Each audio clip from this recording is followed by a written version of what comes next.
Deep in the heart of the ancient mountains, where the mist hugs the peaks like a cold blanket, there was a small village named Ak-Tosh. The people there lived simple lives, far away from the modern world. In this village lived a young man named Elias. Elias was different. While others spent their days in the fields, Elias spent his time in the dust of old attics and forgotten basements. He was a collector of secrets.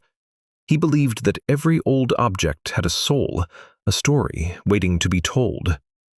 One rainy Tuesday, while exploring a chest that had been locked for over 100 years, his fingers touched something cold, something metallic. Underneath a pile of silk, he found it, a golden compass. It was heavy, decorated with symbols of stars and moons, but when Elias opened it, his heart skipped a beat. The needle didn't point north.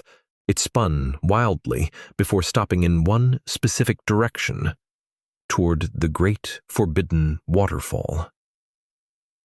Elias knew the stories. No one went to the waterfall.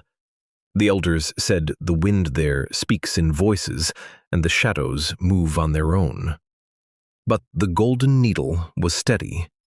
It was calling him. The next morning, before the sun could touch the valley, Elias began his journey. He walked through forests so thick that the light of day could barely reach the ground. The air was filled with the smell of wet pine and ancient earth. Every step he took, the compass grew warmer in his hand. By the second day, the forest changed. The trees were gray, and the birds were silent. Elias felt a cold shiver down his spine. Suddenly, he heard it. A faint whisper. It wasn't behind him or in front of him. It was everywhere.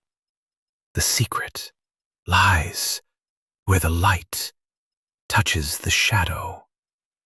He stopped. His breath was heavy. The compass began to glow with a soft blue light, pulsing like a heartbeat. He wasn't afraid anymore. He was curious. Finally, he reached it, the Great Waterfall. The sound of the water was like 1,000 drums beating at once. The spray of the water felt like ice on his skin. Behind the massive curtain of falling water, Elias saw a dark opening. A cave. The compass was now burning hot. As he stepped inside the cave, the roar of the waterfall faded into a strange, magical silence. In front of him stood a massive stone door. It had no handle. It had no keyhole. Instead, there was a circular hole in the center, exactly the size of his compass. Elias took a deep breath. He placed the golden compass into the door. The ground began to shake. Dust fell from the ceiling. With a sound like grinding thunder, the stone door began to slide open. A light, brighter than any candle, spilled out from the darkness. Elias stepped inside and gasped. He expected gold. He expected diamonds. But what he saw was much more valuable. He was standing in a room that had no end. High above him, thousands, no, millions of books were floating in the air. They moved like birds, their pages fluttering softly.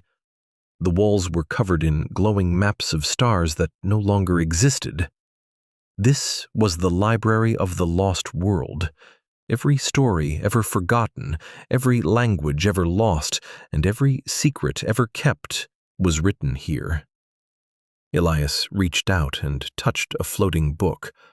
As he opened it, the images began to play in the air like a movie.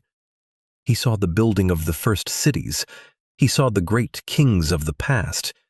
He saw the history of his own mountains. Elias realized that the greatest treasure wasn't gold.